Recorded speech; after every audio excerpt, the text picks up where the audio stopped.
હમણાં એક સમાચાર આવ્યા હતા કે ટુ વ્હીલર છે એમાં પણ છે નેશનલ હાઈવે ઉપર છે ટોલ લેવામાં આવશે. પછી છે સાંજ સુધીમાં છે ફેરવી દોડ્યું અને નીતિન ગડકરીએ છે ટ્વીટ કર્યું કે હાલમાં છે એવો કોઈ ઈરાદો નથી. મને એમ છે આ લોકોનો ઈરાદો તો હોય છે જ કે ઓલા સ્માર્ટ મીટરની જેમ છે આવી રીતે છે ટુ વ્હીલરમાં છે ટેક્સ પોરવી દે. પણ હકીકતમાં છે આ લોકોના બુદ્ધિ ભક્તોએ છે એટલો બધો વિરોધ કરી દીધો કે હવે છે ને ફેરવી દોડ્યું છે અત્યારે ટેક્સ નહીં લે.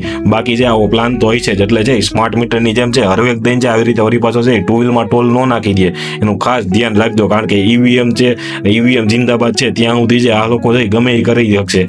એના કરતા છે જનતાને કહું છું જાગી જાજો અને તમારા પ્રતિનિધિઓને છે હજી પણ ચૂંટી મોકલજો અને એને ખાસ એ કહેજો કે બેલેટ પેપરથી છે ચૂંટણી કરાવે. એટલે ખાસ જે આ વસ્તુ હતી કે નેશનલ હાઈવે ઉપર છે ટુ વ્હીલરમાં ટોલ ટેક્સ લાગશે આવી છે યોજના હોય તો જ છે આટલા બધા સમાચાર માધ્યમોએ છે એ છાપ્યું હોય. કારણ કે દેશના મોટા મોટા મીડિયા હાઉસે છે એ છાપ્યું હતું. એટલે આવી કંઈક યોજના છે એ વિચારવામાં તો કોકમાં હશે તો જ છે આવા સમાચાર છે એ બહાર આવ્યા હોય. એટલે આ લોકો છે અત્યારે છે આ વિરોધને જોતા છે એ પાછા વળી ગયા છે. પણ ક્યારે છે એ સ્માર્ટ મીટરની જેમ છે હરવે હરવે કરી અને એક એક ઘરમાં છે સ્માર્ટ મીટર લગાડીને બધાને છે ગુલામ બનાવે એ પહેલા છે જાગી જાજો અને આનો પણ છે ભરપૂર માત્રામાં છે વિરોધ કરજો તો જ છે તમે બચી શકશો.